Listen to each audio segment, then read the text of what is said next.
Okay, orgy commence in 3, 2, 1. Hey! Wait, hold on. What's happened?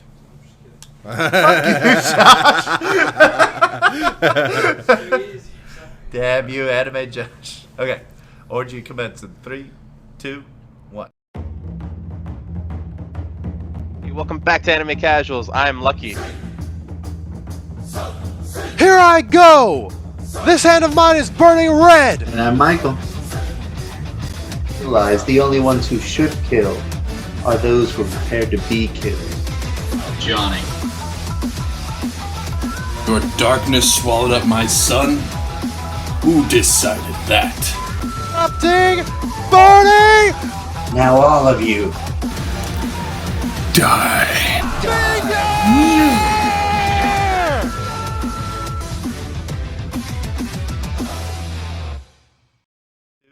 One. Hey, what's happening, everybody? Welcome back to Anime Casuals. I am Lucky, And I'm Michael. I'm Johnny. and we make up Anime Casuals. And as you can see, we are all here, including, oh god, Anime Josh. Say hi in the Nice. background. Yo, yo, yo! Yeah, so he's somewhere around there. Welcome back to the Casual Discussion, where we talk about a topic that, we just want to casually discuss. And today's topic is teachers in anime. So it'll be interesting there.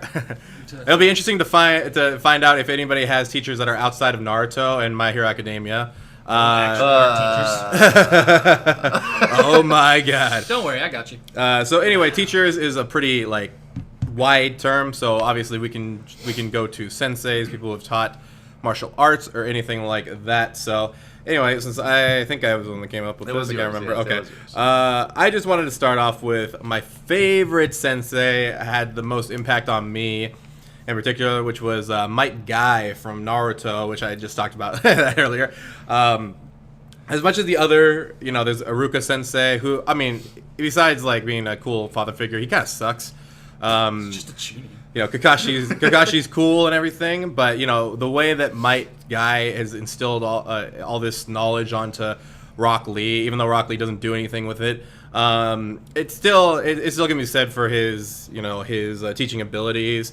Also taking somebody who literally has no potential, even though Naruto didn't have a whole lot of potential when he was a kid, he did still have the nine-tailed fox. So there's still something. That's still a pretty powerful.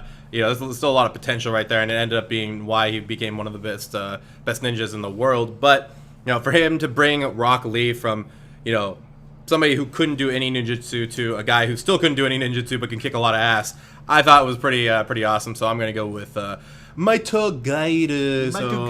Maikoru Guy. What have you chosen? I would say that also Mike Guy is one of the actual teachers in the anime, while, some other people are like, hey, do this thing. Okay, I did the thing. Okay, bye.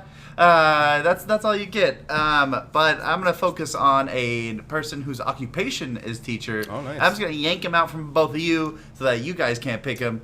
I'm going to pick my favorite teacher in all of anime is Koro Sensei from Assassination Classroom. So beyond being an actual teacher, literally a teacher, and he teaches more than one subject, he basically teaches everything that a typical student would teach.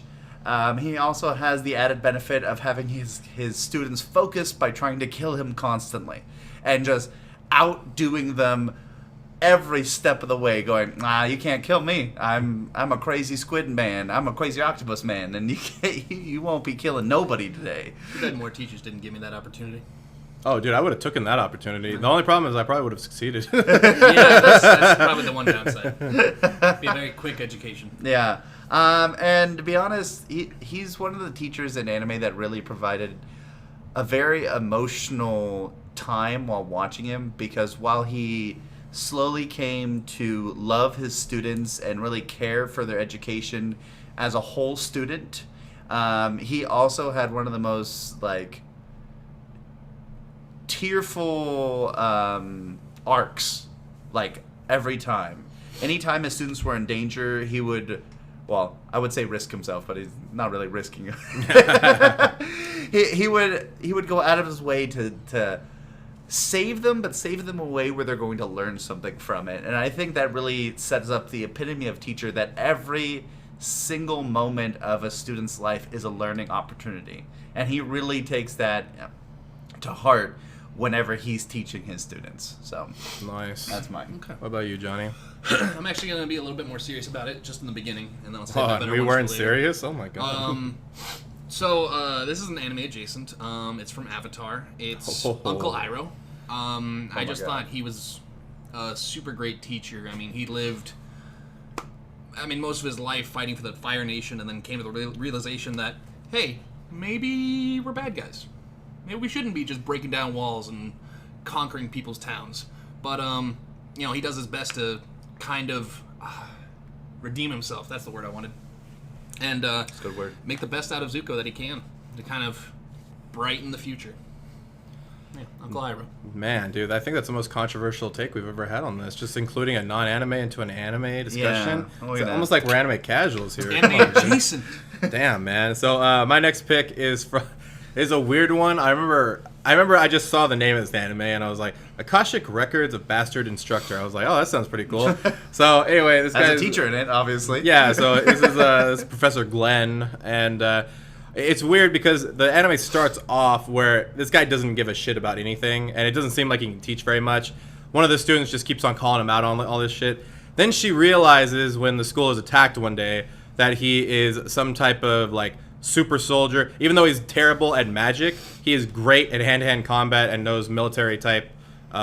He basically is a person who can nullify spells and just kick your ass instead. So, but I just like it because he's very he likes to taunt this one particular student a lot, and she really doesn't like it. And you can tell that there's one point. Okay, this is gonna get a little weird. Hopefully YouTube doesn't take us down for this, but there's one point where like a guy, when the school is attacked and some guy just like is about to he's like, oh wow, you're looking pretty good. I bet I can think of worse things than death. And all of a sudden she's like, no. Freaking Glenn Sensei opens the door, sees him on top of her, and he's like, oh, sorry. Just he starts closing the door. She's like, don't act like we're not here. And he's like, I just like how his don't give a shit attitude about it. That was a little extreme example, but besides that, Professor Glenn, pretty awesome. Okay, so in the act of steering away from, almost steering away from Naruto, lucky, and steering away from My Hero Academia, I'm going to include a couple of teachers from Interviews with Monster Girls. Nice. These two teachers, Seiki Sato and Tetsuo Takahashi, are the two main teachers of the anime, and basically the entire anime revolves around them, Mr. Takahashi basically interacting with people who are like monster spices, but not in the traditional sense. Like they're all have elements of monsters, but mostly they look like just normal schoolgirls. Yeah. And Miss Sato is a part succubus. And they both do a really amazing job of connecting with these demichans, I think is what they call them. Yeah. Demis. And they do a great job of basically making sure that the students feel accepted at school and exploring what makes them different while also allows them to communicate with other students. Yeah. And this allows the students to really understand what it is to be different, but also be able to talk about those differences. In the first couple episodes, Takahashi meets his first demi, and they kind of have a little back and forth conversation that kind of gets adult real quick, where he's like, so you like the feeling of cold on your teeth. I wonder if that's an erotic thing. And he's kind of thinking out loud to himself, but she's like, whoa, teacher, that's... She gets really embarrassed and kind of runs out calling him stupid, but he quickly develops this relationship with the students that is one that's very wholesome, but allows them, to fully be who they are without trying to hide the demi fact. I mean, one of them's a Doulahan, so that's a little hard because her head's off. But I wonder what you are. Yeah. Interesting. And there's an invisible girl at some point as well. But it's really amazing to see a teacher be able to connect with the students so well, but still keep that student-teacher bond going on without making the typical anime where they jump beyond that and going, oh, we're in a relationship now. It's it's still a student and a teacher getting along and learning from each other. Nice. Yeah, it's not domestic girlfriend. So there's a teacher in that, and no, it's not my next choice. I was gonna say you gotta go into it now. You just built up to it, you son of a bitch. My next choice is gonna be man, I'll be honest, I was kind of torn between choosing his father or him, but it's Senku, Dr. Stone. He is teaching people how to recreate civilization. I mean, granted, not everybody, but I mean, whoever this tribe of humans that manages to survive, that is, descended from his father, I guess? Yes. His So- father procreated their lineage. Yeah. So I mean, he's recreating everything, and he's showing them how to do it step by step. So that's some hardcore teaching. Yeah, I thought you were going to segue into a different anime, but you know what? It's Lucky's turn now. You mean this anime? Oh my god. This is not exactly a teacher, but he comes in at a very interesting time, and that's Silver Rayleigh over in One Piece. I really like this relationship I'm just calling him Rayleigh. Rayleigh and Luffy end up developing because Rayleigh sees a lot of Goldie Roger in Luffy, but also he sees the potential for like a little bit more. And so when he picks up Luffy, and also since Luffy doesn't really have, obviously he has a father, a little bit of a spoiler right there, but he has a dad, dude. It's crazy. Whoa, like a 5-year-old spoiler. Dude, Whoa. it's crazy. Stork, right? Every time I Johnny hear doesn't that, know about the birds and bees. every time I hear about that shit is that Family Guy sketch where it's like the stork comes in, she's like, "Where's my baby?" He's like, "Oh, you and me gonna make the baby." But I really like the relationship that they developed. It's funny because it's a lot like it was a little bit like Garp, where it was trial by fire, just send you into a jungle thing with King Kongs and fucking elephant things and all that shit.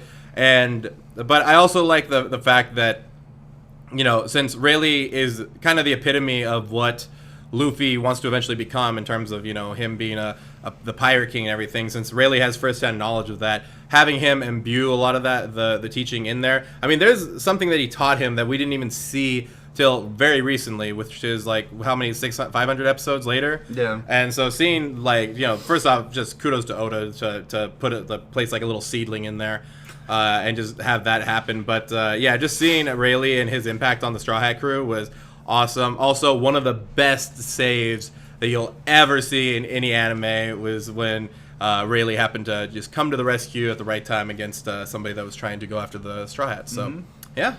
We're going to continue off with a teacher that I just saw in an anime. I haven't finished the anime yet, but it's Mushoku Tensei, reincarnation, a jobless reincarnation. And I'm going to be picking, even though there's a couple different teachers, you could even say the main character's a teacher. I'm going to pick Roxy. She entered in our main character's life for pretty quickly within the first episode or two. And then she was able to manage this student, this 5-year-old who acts like a 30-year-old really, really well, and be able to manage these his weird perverted urges constantly. And can you just imagine a 5-year-old trying to steal your panties or looking at you lewdly constantly, and then still be able to teach this boy how to do magic? I mean, for I feel for a lot of people that would be a problem. Dude, that 5-year-old sounds like one of our friends, but I won't say it. They're laughing because they know exactly what I'm talking about. And generally beyond the fan servicing moments with her, she really helps educate him and show him the way to be a human. And again, to a 5-year-old who acts way older than his years. So Yeah. I've known her shortly, but so far I've really liked the character. Nice. My next choice, I'll be honest, I can't really say anything about their teaching prowess, I guess. I think I know what this is. Hold on. No, not yet. No. It's actually gonna be Yoko. Yes, I knew it. Oh, never mind. I knew it. Dude, I swear to God, that's why I was so weird, because I was like, I swear to God, I thought we had a conversation about teachers before, and I thought we'd recorded it before, and I think we were just talking about titties. That's probably about right. Yeah. So yeah, Yoko. I mean, yeah, she's a pretty bomb-ass looking teacher, but I always thought it was a pretty interesting change in the character because I mean, when you first see her in Gurren Lagann, she is carrying around a sniper the whole time, and she's constantly just shooting and killing things to survive. But after Kamina dies, I was about to say like, hey, spoilers, but I don't. It's too late. She really changes and decides to go into a teaching route, more of a preservation type of deal. So I've always thought that was kind of an interesting change in a character, I guess. Yeah. So. Nice. So I guess we'll do one more and then we'll go into the bonus rounds here. But my next one, if you guys noticed, I was like looking down because I was trying to find the stupid name. I just remembered him and I was like, it's not the main teacher, but it's another teacher that they just introduced this season. This is Balam Sensei from Welcome to Demon School, Iruma-kun. And this teacher starts off being very frightening. You know, Iruma is trying to get ready for his, there are these weird exams. They're almost like the SATs, so to speak. But yeah, exactly. Those are the ones. And end of terminus exams. And that's basically what the idea is. For people that don't know, he's like a human that ends up getting basically sold off by his parents because they're pieces of shit to a demon. But the demon's really cool, and so is everybody around him. But they don't know that he's not a human. They don't know that he's a human because he wears a special like cologne type thing that makes him smell like that. But anyway, he ends up going through the whole first season, but nobody guesses anything. The second season, he ends up he's like, oh man, I gotta ace these end of terminus exams because I don't know shit about any of this demon stuff. Turns out there is a subject called mythical creatures, which is actually just our creatures. So it's like they talk about cats and tigers and shit because they're all demons and they don't really know they exist. So they end up he ends up getting an interest in this. So he goes to Balam Sensei, who is the main teacher of this. He ends up, really intrigued by the guy, but the guy is very scary. He ends up every time there's a student there, he ends up just entrapping them with like vines and shit and makes them stay so that he can talk to them. But then we figure out a little bit later that he's always been somewhat. People have always been scared of him because of his. He wears a mask, but when he takes it off, he looks like really scary. And he always tried to hold people because a lot of people typically run away. So he's always trying to let them know that he's okay, even though it's kind of contradictory. He ends up finding out that Ruma is a human and realizes, oh, you got to be very careful because at first it seems like he's gonna eat him, but he's like, you have to be really careful because there's a lot of people who might want to eat you at some point. So I just like that there's this one teacher. He's the only one besides Sullivan, his grandfather, and their butler who know that he's a human. So just seeing that kind of trust, I was like, man, Balam Sensei, bro. I don't know why. I was just thinking, oh, this is like Muggle studies. And actually, it's pretty similar. Why are you studying this? Pretty similar. I think my last discussionary point is going to be Biscuit from Hunter x Hunter. Huge yeah, bitch. you just saw her doing her little teaching, and what I love about Biscuit is that she is overwhelmingly strong, but never likes to show it. So when she's teaching someone, she can kick someone's ass without needing to go into her super form, and I love that because I was like, just like Koto Sensei, I love when teachers would be like, "Oh yeah, you think you're hot shit, huh? Well, let me kick your ass real quick and show you that you're nothing. So learn from me." There's another moment in Mushoku Tensei that they do the same thing. It's like, how do I make the student learn? I gotta show them that they're nothing and that I have all the answers. How do I reach these kids? And so, while she's teaching Gon and Killua, she basically goes, okay, I know you really want to get to here, but let me go step by step for you. You need to master the basics, then you can master these advanced skills, then you can cross these skills together, and then we can get to where we're trying to get to. So he does a wonderful step-by-step process, and it's like all good teachers out there who are like, okay, I know you see this crazy cool advanced magic, we can't do that yet. You gotta learn how to make a fireball before you can rain hellish destruction upon the land. So she does wonderful, plus I love her personality. That she's so strong physically that it always feels like her abilities are basically useless for her. They're all about relaxing and enjoying her life. her like spirit, her special power, like can massage people so they feel more energetic, which feels like totally useless in battle, but it feels like, oh yeah, after you're done, you know, you get your little spirit out and massage you feel back to 100%. Get your and you little keep it. spirit out. Yeah. You go back to 100%. So, yeah. Johnny, what's your last one? My last one is it's a take your pick kind of thing. Why the hell are you here, teacher? I was wondering. They're all great. They're all great, all of them, all 4 of them. They're all wonderful, and they have the decency and professionalism to wait until they all graduate before actually doing anything. Everything else is just accidents. Remember that. It's a lot of accidents. It's a show of accidents. I mean, if they're all, they seem to all have pretty good teaching careers, so I'm sure they're good teachers as well. Probably. I mean, they're helping their students To most of study. the students, maybe not all of them. 4 in particular probably didn't do very well at their studies. But why the hell are you here? They just fucked the shit out of everybody in college, trying to tell the professors and like, yeah, here you go, and then they just ended up in a classroom full of horny teenage boys. So Talk about a cram session.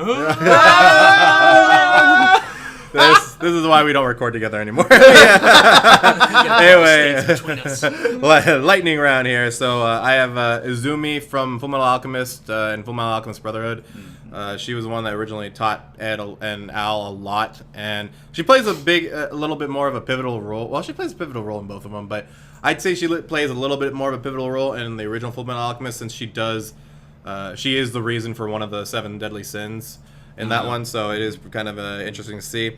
Next one is Igneal from Fairy Tail, who is Big ass dragon? yeah, basically the big ass dragon you don't see for most of the season. No, I'm sorry, not most of the season, most of the anime. But when you do hear stories of him, and you see just how much respect that Natsu has for Igneal, since he was the one that taught him basically how to kill him, which is fire slaying magic, right? He knows basically anything that Igneal uses on him wouldn't really work. It's really cool to see that, and you get to see other dragon slayers also talk a lot about their dragons, in particular, like Igneal and Metallicana and Wendy and whatever the fuck her dragons was. I forgot what it Greninja. There it is. That's it. So yeah, Glinda the Good Witch? yeah, there you go. And then I don't know. I think pretty much just Aizawa from My Hero Academia and Kakashi. So everybody knows those ones. I ripped off a few of my lists, and now we have mine. Oh man, I have Genkai from Yu Yu Hakusho. that's a good one. The old lady who teaches Yusuke basically how to control spirit energy and get super cool magic powers. I have Urahara from Bleach, although I would not say he's the best teacher. He sort of just goes, yo, Ichigo, figure this out or you're dead. And then he goes, okay, bye. He's kind of like the cool teacher that can kick out. He's like the PE teacher. The PE teacher that doesn't actually know like how to teach kids, but he's really good at all the things that he teaches. Yes, so absolutely. he just comes in and just wrecks all the kids. He's like, all right, guys, go do that. I have Mafuyu Kirisu from We Never Learn. Oh, He's the wow. pink-haired That's one. dude, she's such I was a trying to tits. remember the kid's name, Yeah. who's the tutor, and I'm like, well, he's a great teacher. But Yeah. she, at some point, helps our main dude, a lot. yeah, like, refresh himself when he gets to, like, a stopping Shut point. up, Johnny. This isn't the other anime that you just mentioned. How They dare have you. some sleepless nights of Yeah. studying, if you know what I mean. And she at some point just goes like, hey, you're stuck. Let me help you study, and then you'll get new ideas. And he totally does. And then I have Gojo from Jujutsu Kaisen, who's like a Kakashi level amazing teacher who's like, hey, I'm just going to pull you into one of these fights that I'm having right now that could kill you.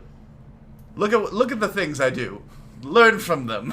And I actually really like his teaching technique where he's like, hey, watch some movies while this bear hits you. If you can make sure that you watch movies without the bear hitting you, you're fine. And I love that.